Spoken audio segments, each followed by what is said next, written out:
സങ്കീർത്തനം 8.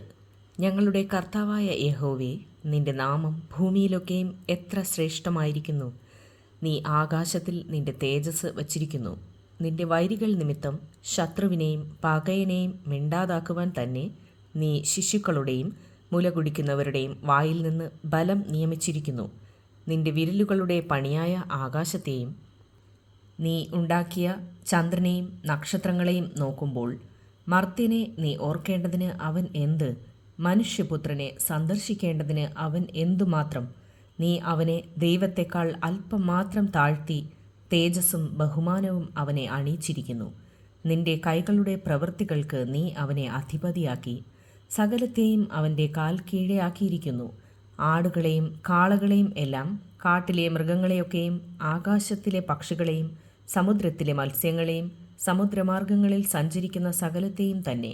ഞങ്ങളുടെ കർത്താവായ യഹോവേ, നിന്റെ നാമം ഭൂമിയിലൊക്കെയും എത്ര ശ്രേഷ്ഠമായിരിക്കുന്നു. ആമേൻ.